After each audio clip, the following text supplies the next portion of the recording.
Hello students, welcome to न्याय दर्शन। तो section 99 तक तो हमने पूरा पढ़ लिया था। ठीक है, आज हम स्टार्ट करने वाले हैं ऑफेंसेस अगेंस्ट ह्यूमन बॉडी। उसमें सबसे पहले आज हम पढ़ने वाले हैं सेक्शन 100 कल्पेबल होमोसाइड।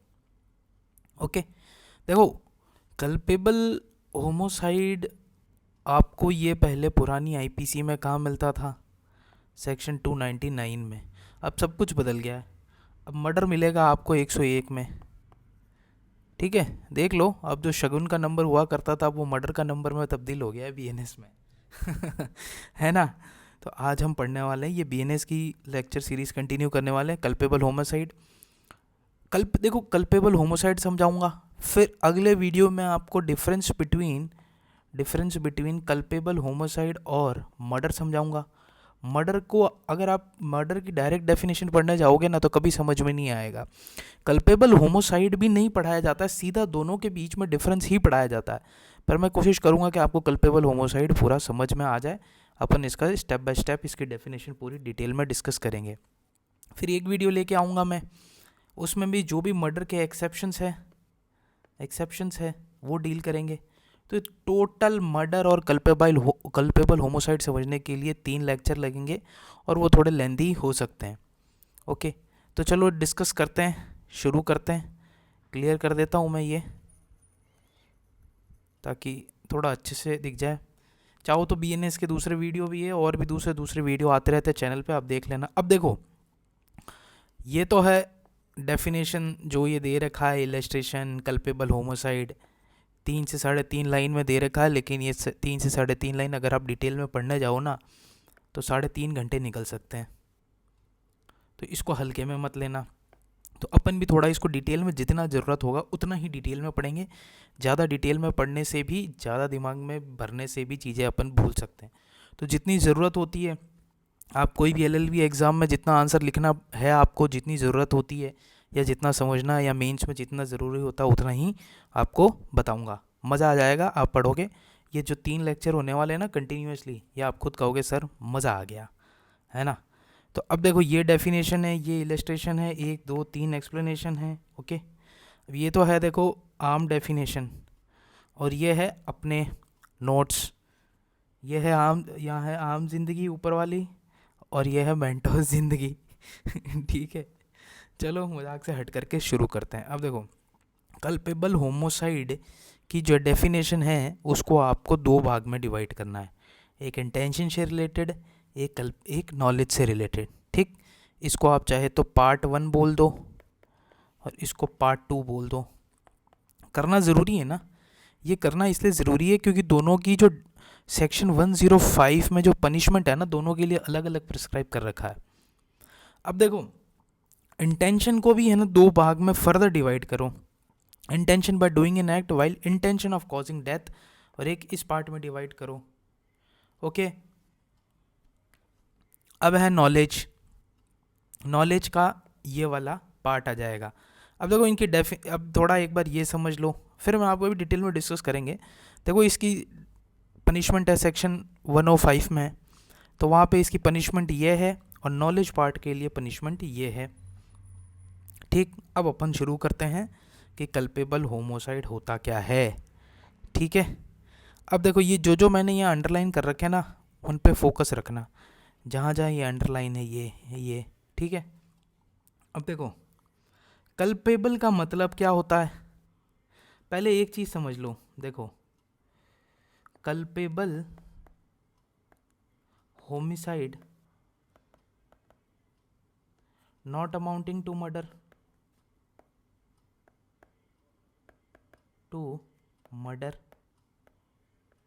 और सेम होता है कल्पेबल होमिसाइड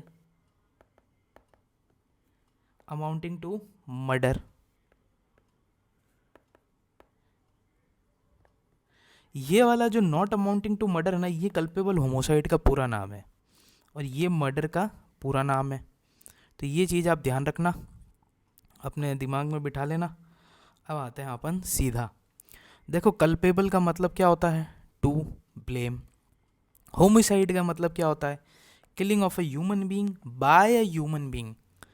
ऐसा नहीं killing of a human being by animal वो भी होमिसाइड हो जाएगा, नहीं, killing of a human being by human being. Okay, अब देखो ये लॉफुल हो सकता है और अनलॉफुल हो सकता है, दोनों हो सकता है। अब लॉफुल में भी आप देखोगे ना, एक्सक्यूजेबल और जस्टिफिएबल, जो जनरल एक्सेप्शंस अपन लोग पहले पढ़े थे ना, ये वही है सारे, एक्सक्यूजेबल और जस्टिफिएबल। इनमें आपको किसी को मार भी दे कोई आदमी तो सज़ा नहीं होगी, क्योंकि क्या है, ये एक्सक्यूजेबल और जस्टिफिएबल जनरल एक्सेप्शंस में फॉल करते हैं। अनलॉफुल में सारा खेल ये आ जाता है कि भाई इन केसेस में तो आपको नहीं छोड़ा जाएगा। सेक्शन 9900, 101, 106 में, 106 में, 101 में, 106, और वो मैं भी बोल रहा हूँ जैसे यूएस में रहते हैं ओपन। ठीक है, अब देखो सीधा आ जाते हैं, अब आते हैं डेथ, डूइंग एन एक्ट और बॉडीली इंजरी। इनको सबसे पहले अपन जो इसकी इंग्रेडिएंट है ना, जो शब्द जो बार बार यूज़ होने वाले हैं उसको समझ लेते हैं और वहीं उस चीज़ को खल्लास कर देते हैं, ताकि क्या है ना, प्रॉब्लम ही नहीं रहे। जो अपन ने पहले समझ ली ना एसेंशियल चीज़ें क्या क्या है, तो फिर आगे बार बार वो दिक्कत नहीं रहेगी, क्योंकि ये देखो, ये आपको मर्डर, कल्पेबल, होमोसाइड है ना, इन्हीं में फंसाएगी। इंटेंशन में, नॉलेज में, डूइंग एन एक्ट में, डेथ में, इंजरी में, इतना घुमाएगा मर्डर तो आपको कि एक बार को तो दिमाग के सर्किट थोड़े हिल जाएंगे हल्के से। ओके, अब देखो, जब मैंने पहली बार पढ़ा था ना ये, तो मुझे तो कुछ समझ आया नहीं था, मैंने सोचा एक बार को गिव अप मार देता हूँ, पर धीरे धीरे धीरे कोशिश करते करते समझ गया मैं भी। तो देखो, death, death defined under section 2 sub section 6 में डेथ डिफाइन कर रखा है, डेफिनेशन में जाके पढ़ लेना। डूइंग इन एक्ट, आपको इसको कहाँ से रेफरेंस पढ़ना है, सेक्शन 2 जो डेफिनेशन है उसमें 1 में, और इसमें 25 दोनों में, एक्ट और ओमिशन। ठीक है, तो ये दोनों हो गई। अब बॉडीली इंजरी देखो, आपने देखा होगा जो सेक्शन 2 डेफिनेशन में आपको 14 क्लॉज मिलेगा, उसमें इंजरी डिफाइंड है। अब इंजरी के 4 प्रकार बता रखे हैं, कौन कौन से, जो बॉडी को हो सकती है, माइंड को हो सकती है, रेप्यूटेशन को हो सकती है, और प्रॉपर्टी को हो सकती है। लेकिन यह वर्ड क्या यूज़ किया गया है, बॉडीली इंजरी। दैट मीन्स यहाँ पे इंजरी में भी वही इंजरी है जो बॉडी को इफेक्ट कर रही है, आपको चारों टाइप की इंजरी नहीं, सिर्फ कल्पेबल होमोसाइड में वही इंजरी है जो सिर्फ बॉडीली इंजरी हो। I hope you are getting it. ठीक है, अब आगे बढ़ते हैं। इंटेंशन का क्या मतलब होता है, गिल्टी माइंड। अब motive, preparation, intention, act, I hope आपने ये पढ़े होंगे। ये तो मतलब क्लैट में ही पढ़ा दिया जाता है आजकल, तो मतलब पहले भी पढ़ाया जाता था, आजकल क्या क्लैट में ही पढ़ा दिया जाता है। तो मैं अब प्लीज़ मेरे से आप वो मत कहना कि सर अब थोड़ा इंटेंशन, प्रिपरेशन, मोटिव और वो भी समझा दो। कभी हुआ तो मैं समझा दूंगा, लेकिन अगर मैं वो समझाने बैठ गया तो वीडियो बहुत लंबा हो जाएगा। तो मैं इतना मान के चल सकता हूँ कि आप थोड़ा इंटेंशन, मोटिव, प्रिपरेशन नहीं हो तो साइड में गूगल कर लेना यार, थोड़ी मोड़ा तो सभी कर सकते हैं। ठीक है, तो बस आप इतना समझो। अब देखो इसमें इंटेंशन, अब इसमें इंटेंशन है ना, 2 तरीके की चीज़ें दिखेगी, क्या, ऑफ कॉजिंग डेथ और causing bodily injury likely to cause death. ये जो 2 क्लॉज अपन ने बांटे हैं ना, ये देखो इंटेंशन इसी पे बांटे हैं, क्या, इंटेंशन एक तो ये ऑफ कॉजिंग डेथ, और एक और इंटेंशन ये देखो ये गया है ऑफ क्या, bodily injury likely to cause death. Okay, ये हो गया। अब देखो नॉलेज, नॉलेज भी अपन ने यही बांटा है, अब ये आगे आने वाला है, इतना समझ गए। अब देखो यही नॉलेज भी यही आ गया चीज़। नॉलेज का मतलब क्या, awareness of the consequences of an act. Person को पता है कि इसका जो मैं करने वाला हूँ उसका कॉन्सिक्वेंसेस क्या होगा। Likely as such to cause death, बस वही जो तीसरा पार्ट मैंने वो बांटा है ना ऊपर, अभी आपको दिखाया, ये वही है। अब आते हैं अपन सीधा, जो ये पूरी डेफिनेशन क्या कहती है, ये वाला पार्ट पूरा क्या कहता है, देख लेते हैं। ये पार्ट क्या कहता है, ये कहता है doing an act with the intention of a causing death. अपन ने ये देख लिया डेथ क्या होता है, इंटेंशन क्या होता है, ये सब देख लिया, डूइंग एन एक्ट क्या होता है। तो देखो डेफिनेशन के तो एसेंशियल इंग्रेडिएंट ऑलरेडी कवर हो गए। अब समझते हैं इसको क्या कहना क्या चाहते हो। ठीक है, तो आइए समझते हैं ये क्या कहना चाहता है। इट इज़ वेरी, देखो ये इसके, अब इसको थोड़ा डिटेल में समझते हैं। It is very difficult to make clear that the accused has intention to cause death. The evidence must be so strong to infer that the accused had intention to cause that. देखो एक चीज़ मैं आपको बता देता हूँ, मैंने court में देखा बड़े बड़े सीनियर एडवोकेट, बड़े बड़े लर्नेड लोग, कोई मर्डर और कल्पेबल होमोसाइड को डिफ्रेंशिएट करना है ना, इतना आसान काम नहीं है। अच्छे अच्छे लोग कंफ्यूज होते हैं। तो अगर आप भी कंफ्यूज हो रहे हो मर्डर और कल्पेबल होमोसाइड में, तो आप मानो आप नॉर्मल इंसान हो, खुद को कम मत समझना। ये कंफ्यूजन स्वाभाविक है। ओके, अब देखो क्या है ना कि इसका कोई स्ट्रेट जैकेटेड फॉर्मूला नहीं है कि मैं आपको बता दूं कि ये लोग कल्पेबल होमोसाइड में ये आ जाएगा, इसकी डेफिनेशन में ये फॉल करेगा, इसकी डेफिनेशन में वो फॉल करेगा और ये हो गया काम। नहीं, हमेशा मेरी बात याद रखना, हमेशा और हमेशा फैक्ट्स एंड सर्कमस्टांसेस को देखा जाता है।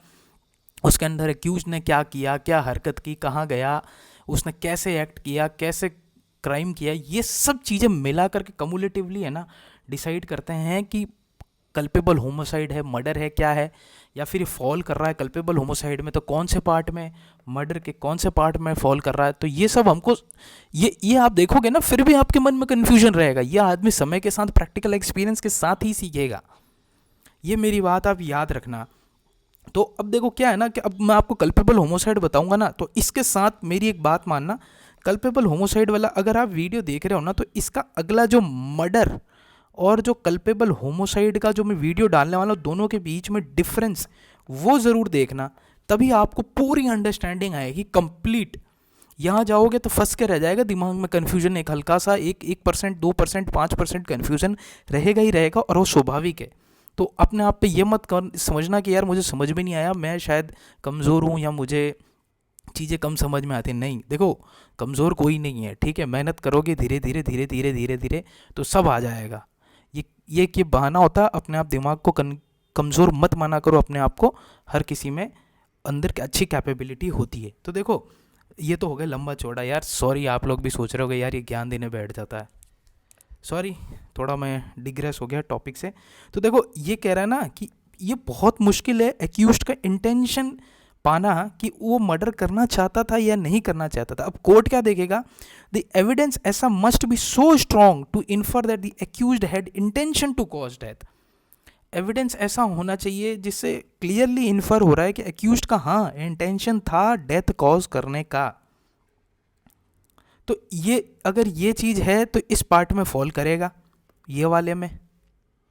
ओके, अब देखो state of Haryana versus Pal and others 1996 का एक केस है। Court has to determine the intention of the accused by looking into the fact and circumstances of the case. जैसा मैंने आपको पहले ही बोला था, इंटेंशन, नॉलेज, ये सब आपको है ना फैक्ट्स एंड सर्कमस्टांसेस कोर्ट को एनालिसिस करना पड़ता है कि ये क्या, इस फैक्ट से क्या इन्फर होता है, इस सर्कमस्टांसेस से क्या होता है, तभी जाकर के मर्डर, कल्पेबल होमोसाइड, ये सब चीज़ें है ना समझ में आती है। ये बहुत टेढ़ी चीज़ है, मैं आपको डरा नहीं रहा, बट मैं आपको सचेत कर रहा हूँ कि ये चीज़ें अगर कोई कह देता है ना, अरे मुझे तो आता है यार मर्डर और कल्पेबल होमोसाइड बहुत आसान है, ठीक है, नो डाउट उसको आता होगा, लेकिन या तो वो झूठ बोल रहा है या फिर उसने बहुत ज़्यादा एफर्ट डाले उस चीज़ को समझने के लिए। अच्छे अच्छे ऑथर्स आप देखोगे, अच्छी अच्छी बुक्स, तो वो ये चीज़ समझाने में मतलब स्टूडेंट्स को समझ में नहीं आती है। अब देखो फैक्टर्स डिटरमाइनिंग दी इंटेंशन, अब ये है ना कि फैक्ट्स एंड सर्कमस्टेंसेस तो समझ गया साहब कि फैक्ट्स और सर्कमस्टेंसेस से हम देख लेंगे इंटेंशन, पर वो क्या फैक्टर्स होंगे कि हम माने कि नहीं इंटेंशन तो बन रहा है या फिर इंटेंशन नहीं बन रहा है। तो देखो कुछ चीज़ें बता रहा हूँ मैं, ये पूरा ये 4 चीज़ें ना ये कंक्लूसिव नहीं है, और भी कई सारी चीज़ें हो सकती है। मैं आपको बस बता रहा हूँ कि ये कुछ चीज़ें हैं जिससे आप इंटेंशन डिटरमाइन कर सकते हो। जैसे क्या कोई पुरानी दुश्मनी हो, एक्यूज्ड का एम देख करके वो चाहता था कि यार इसको तो मार करके मेरे को इसके जायदाद हड़पनी है, ठीक, तो उसका वो पुराना एम क्या है, वो प्रीवियस एंड सब्सिक्वेंट कंडक्ट देखा जा सकता है। वो गया, उसने जहर खरीदा, ठीक है, उसमें और कुछ केमिकल मिलाया, या फिर गया उसने कोई बंदूक खरीदी, बंदूक में गोलियां भरी, ये वो, तो उससे उसका इंटेंशन समझ आता है कि ये मारने की प्लानिंग से ही आ रहा है। और सब्सिक्वेंट कंडक्ट, मारने के बाद उसको पता है कि यार कुछ मेरे पे रिपरकशंस आ सकते हैं, तो वो जा करके कुछ उसने ऐसा एक्ट किया जिससे उसका इंटेंशन साफ तौर पर झलक रहा हो, सॉरी, ठीक है। नेचर ऑफ डेथ, वो इस मान लो उसका इंटेंशन इतना भयानक था, वो इसी माइंड से आया था कि आज तो साले को मैं इतना मारूंगा, वो जो एक डायलॉग नहीं हेरा फेरी का, आज तो साले को बम से उड़ा दूंगा है ना। तो नेचर ऑफ डेथ उसको इतना क्रूड, इतना ऐसा हरकत, उसको स्टैबिंग किया, इतनी बार स्टैबिंग किया, इतनी बार स्टैबिंग किया कि उसके अंदर लग रहा था कि इसके अंदर है ना मतलब भरा पड़ा है ये अंदर से, ये बदला लेने के लिए। तो वो नेचर ऑफ एक्ट भी ऐसा था। तो ये सब कुछ फैक्टर्स है ना, उसे आप डिटरमाइन कर सकते हो कि इंटेंशन था या नहीं था। ठीक है, अब देखो, अब आते हैं सेकंड चीज पर, with intention of causing such bodily injury likely to cause death. वहाँ इंटेंशन वहाँ पर भी था, इंटेंशन इसमें भी था, उसमें इंटेंशन टू कॉज डेथ था, इसमें intention to cause such bodily injury likely to cause death. ठीक, अब बॉडीली इंजरी के लिए है ना आपको समझना पड़ेगा type of blow. Type of blow means चोट कैसी थी। ठीक है, तो ये टाइप ऑफ ब्लो है ना कोर्ट को मदद करता है डिटरमाइन करने में कि bodily injury was, whether bodily injury was likely to cause death, क्या ये चोट ऐसी थी कि जिसमें वो ऐसी चोट थी कि उससे एक कोई भी पर्सन की डेथ हो जाएगी। ठीक, तो अब ये चोट को डिटरमाइन करने के लिए है ना टाइप ऑफ ब्लो कि मतलब वो कैसा एक्ट था, कैसी चोट थी। ठीक, तो उसके लिए है ना कोर्ट दो तीन चीज़ देखेगा कि पार्ट ऑफ बॉडी कैसी थी जहाँ पे चोट लगी, वाइटल पार्ट था मतलब ब्रेन में, बहुत important part of a human body. ठीक है, हार्ट, स्टमक। ठीक है, और whether it was non vital part of a human body, for example legs, hands, thighs. Okay, injury कैसी थी, सिंपल थी, ग्रीवस थी, मतलब डीप थी, बहुत ही ज़्यादा अंदर चोट लगी, चाकू इतना अंदर घुस गया कि वो इंटेस्टाइन में घुस गया पूरा अंदर। ओके, एरिया बहुत ज़्यादा बड़ा था, छोटा एरिया में चोट लगी। तो ये सब चीज़ें है ना नेचर ऑफ इंजरी देखेगा कोर्ट। और एक चीज़ याद रखना, ये जब भी नेचर ऑफ इंजरी होती है ना तो ये पूरी इंजरी कम्युलेटिव व्यू देखा जाता है एक साथ। ऐसा नहीं कि मतलब छोटी बड़ी जितनी भी चोट है सबको एक साथ देखा जाएगा कि या अब कहीं पर मान लो एक छोटी सी कोई उंगली पे चोट लगी है और एक ब्रेन पे लगी है, तो ये दोनों कम्युलेटिव देखा जाएगा कि दोनों को मिलाकर के क्या ये इंजरी ऐसी थी कि ये लाइकली टू कॉज डेथ। ठीक है, अब देखो नेचर ऑफ वेपन, मतलब वेपन कैसा था, gun, pistol, knife, spear, bomb. ठीक है, जैसे मैंने बताया आपको फिर हेरा फेरी वाला बॉम्ब से उड़ा दूंगा वो वाला सीन राजपाल यादव का। नॉन लीथल, स्टिक, क्लब, लाठी। तो ये सब चीज़ें है ना देखने के बाद है ना कोर्ट आइडिया लगाता है कि ये bodily injury was such that it was likely to cause death.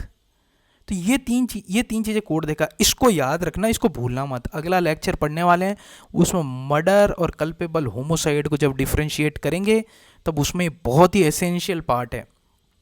ठीक है, तो अभी मैं आपको इसको ज़्यादा डिटेल में नहीं बताऊंगा, अभी आप सिर्फ इतना जितना कल्पेबल होमोसाइड को समझने के लिए ज़रूरी है उतना ही ध्यान में रखो। अब देखो कल्पेबल होमोसाइड के लिए क्या, नॉन वाइटल पार्ट पे लगना चाहिए, सिंपल होना चाहिए, नॉन लीथल होना चाहिए। ठीक, मतलब इसका नेचर थोड़ा कम एग्रावेटेड होगा।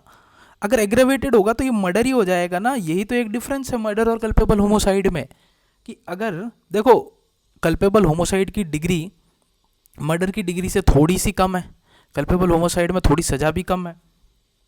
तो अगर ये वाइटल पार्ट पे लग गया, ग्रीवस लग गया, लीथल हो गया, तो ये तो मर्डर में चला जाएगा ना। तो ये वाली चीज़ है ना, देखो इसीलिए मैंने यहाँ लिखा है this rule is applicable when one needs to differentiate between culpable homicide and murder. तो एक ये बात याद रखना मेरी। अब आ जाते हैं अगली चीज पर। Okay, with the knowledge that he is likely to cause death, third part पे, just like intention knowledge also needs to be determined by the act of the accused in the given case. Intention की तरह knowledge भी आपको facts और circumstances से infer करने पड़ेंगे कि ये एक्ट में इसके पास नॉलेज था या नहीं था। But court needs to be careful and distinguish between intention and knowledge from the given circumstances. समझ रहे हो? अब कोर्ट को नॉलेज की तरह ही समझना पड़े, इंटेंशन की तरह ही नॉलेज भी फैक्ट एंड सर्कमस्टांसेस से समझने पड़ेंगे। और कोर्ट को ये भी ध्यान रखना पड़ेगा कि नॉलेज, हम जब नॉलेज पार्ट में हैं तब इंटेंशन और नॉलेज को अलग अलग देखा जाए। दोनों साथ में भी हो सकते हैं, मैं ये नहीं कह रहा नहीं हो सकते, हो सकते हैं, लेकिन किस कैटेगरी में फॉल करने के लिए ये ज़रूरी है कि नॉलेज और इंटेंशन को अलग अलग देखा जाए। साथ में भी होते हैं एक सर्कमस्टेंसेस, वो भी आएगा, वो मैं आपको बताऊंगा जब अगले वीडियो में डील करेंगे। तो अभी के लिए आप कंफ्यूज ना हो, तो बस इतना याद रखना। ओके, एग्जाम्पल देखो, sudden fight without premeditation. Okay, the dangerous driving without proper care in crowded area. In above example there is no intention. ठीक है, एकदम से फाइट हो गई 1-on-1, दो लड़के बैठे हैं छोटी सी भाई पर, भाई आज चाय कौन पिलाएगा? वो कह रहा भाई कल मैंने पिलाई थी, आज तू पिलाएगा। कह रहा नहीं पिलाऊंगा। तूने क्यों पिलाई? तुझे बोला था कि मैंने चाय पिला। बस इतनी सी बात पे हो गई लड़ाई। अब वो दोनों एकदम गहरे दोस्त, ठीक है, एकदम से फाइट हो गई विदाउट प्री मेडिटेशन। उनमें कोई इंटेंशन तो था नहीं, लेकिन वो लड़ रहे थे तो उनको पता तो था ना, उनको नॉलेज तो थी कि भाई ये एक्ट से अगर हम मारामारी करेंगे तो कुछ भी हो सकता है। तो एक ये वाला एग्जांपल हो गया। Dangerous driving without proper care in crowded area. भाई गाड़ी तेरा आज भाई चलाएगा, शुरू हो गए विदाउट प्रॉपर केयर, रेस लगा लेते हैं क्राउडेड एरिया में। तो इनमें इंटेंशन तो नहीं था, लेकिन अगर डेथ हो जाती है तो उनको नॉलेज तो है ना कि ये चीज़ हो सकती है। I hope you all are getting it. तो इन सब एग्जाम्पल में अगर ये ऐसे केसेस है तो ये किस में फॉल करेंगे? इस पार्ट में फॉल करेंगे। अब देखो एक केस बताता हूँ मैं आपको, केस वहीं बताऊँगा जहाँ ज़रूरी है, ऐसे नहीं पेपर भरने के लिए, आंसर भरने के लिए, जो एलएलबी में अपन किया करते थे यार, बस पेपर भर जाए यार, 10 नंबर का क्वेश्चन है, 2-2.5 पन्ना भर दूँ, बस ख़त्म, बस दिल खुश हो जाए कि बस कि हाँ पेपर भर के आया हूँ, एग्ज़ाम अच्छा गया है। ठीक है, तो वो नहीं बताऊंगा मैं आपको, जहाँ ज़रूरी होगा वहीं बताऊंगा, और जहाँ इररिलेवेंट केस होगा कि यार इसको आप स्किप कर सकते हो तो वो भी बताऊंगा कि आप इसको स्किप कर सकते हो। देखो, द एम्प्रेस वर्सेस गणेश दूल्हे एंड गोपी दूल्हे। ये एक्चुअल में क्या था ना, गणेश, अंग्रेज इसको है ना गणेश लिख देते हैं, ठीक है, तो अंग्रेजों ने इसको गणेश लिख दिया, बाकी अपन इसको प्रोनाउंस, अपन तो हिंदुस्तानी, अपने को तो भाषा आती है ना, तो गणेश दूल्हे और गोपी दूल्हे करेंगे। अब देखो, अब इसमें क्या था, snake charmer without removing the fangs of a snake put the snake on the head of a person in the audience while showing his skills, and the snake had bitten the person and he had died. Here the snake charmer didn't had the intention but had knowledge that such person can die. अब देखो, एक सब snake charmer आया, उसने कहा आ जाओ आ जाओ आ जाओ आ जाओ, एक शो दिखाता हूँ तुमको, आ जाओ, तुम भी आ जाओ, तुम भी आ जाओ, तुम भी आ जाओ, सब आ जाओ। उसने क्या किया, जो सांप था, ये मान लो सांप है, ठीक है, इसके फन नहीं हटाए और बोला चिंता मत करो, ये सांप तो मेरा ही चेला है, मैं इसको वही बोलूँगा जो करूँगा, आ जाओ आ जाओ आ जाओ, मैं अपना कर्तव्य दिखाता हूँ तुमको। और उसने सांप ने क्या किया, एक आदमी के गले में लपेट दिया, अरे नहीं काटेगा नहीं काटेगा, चिंता मत करो। जैसे अपन किसी के घर में जाते हैं तो कहीं किसी ने डॉग कोई भी पाल रखा होता है ना, क्या कहता है, अरे आ जाओ चिंता मत करो, कुत्ता नहीं काटेगा, हमारा ही आदमी है। ठीक है, वैसे ही इस केस में क्या हुआ, सांप उसके गले में लपेट दिया। अब क्या हुआ, वहाँ उस सांप ने उस आदमी को काट लिया। अब देखो यहाँ स्नेक चार्मर क्या किया, डिडंट हैड द इंटेंशन, उसका इंटेंशन नहीं था कि सांप काटे, वो तो अपना दिखा रहा था स्किल कि देखो मैं कितना कूल हूँ, मैं ये सब कर लेता हूँ, ठीक है, बट हैड द नॉलेज के दैट पर्सन कैन डाई, और वो पर्सन की डेथ हो गई।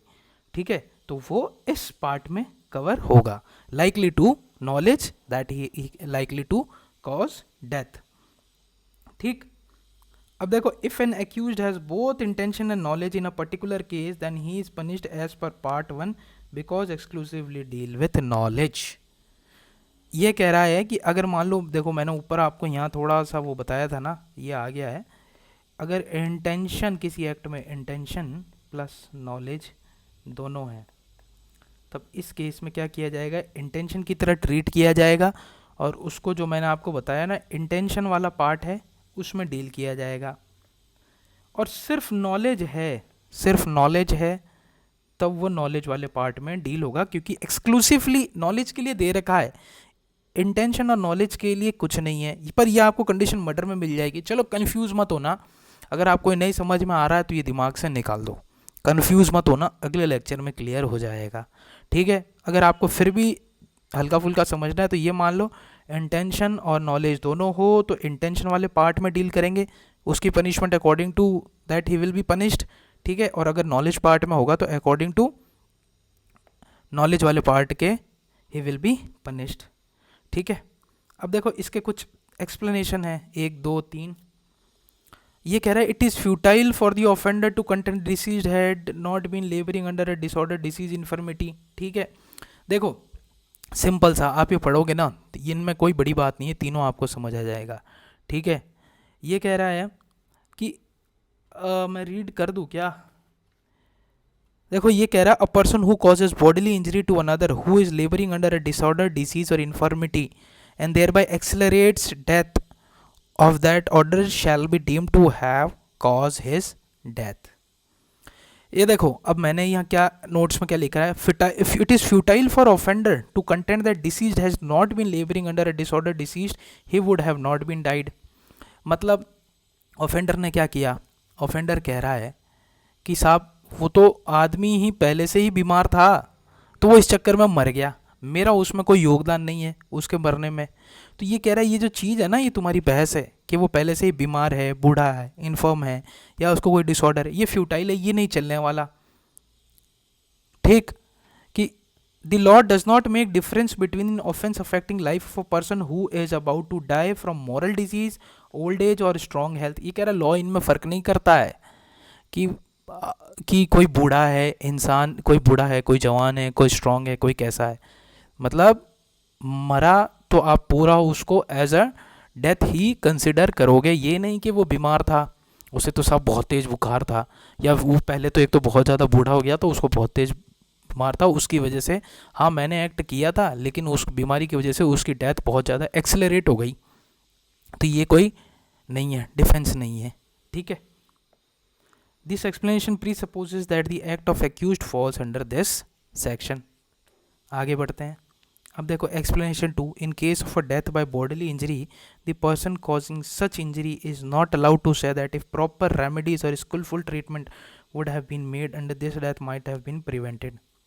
अगर देखो ये कह रहा है कि अगर इसको डिफेंस बना दिया ना तो आप समझो सारे जो अक्यूज है ना वो लगभग छूट ही जाएंगे। ये कह रहा है कि कोई भी अक्यूज्ड इस बात का डिफेंस नहीं ले सकता कि अगर मान लो एक्स ने वाई को मारा, लाठी से मारा ज़ोर ज़ोर से, अब वाई को ले गए हॉस्पिटल, अब यहाँ इसकी ड्यूरिंग ट्रीटमेंट डेथ हो गई, तो अब ये कह रहा है कि एक्स यहाँ पे ये डिफेंस नहीं ले सकता कि वाई को ढंग से ट्रीटमेंट नहीं दिया गया। अगर वाई को अच्छा डॉक्टर मिलता, एम्स का ही डॉक्टर चाहिए, छोटे मोटे डॉक्टर ने इलाज कैसे किया, तो एक्स का ये कहना बिल्कुल गलत है। तो ये आप ये डिफेंस नहीं ले सकते कि किसी को स्किलफुल ट्रीटमेंट नहीं मिला, बेटर प्रॉपर रेमेडीज़, ठीक है, अच्छा डॉक्टर नहीं मिला, अच्छी फैसिलिटी नहीं मिली, ये कोई डिफेंस नहीं है।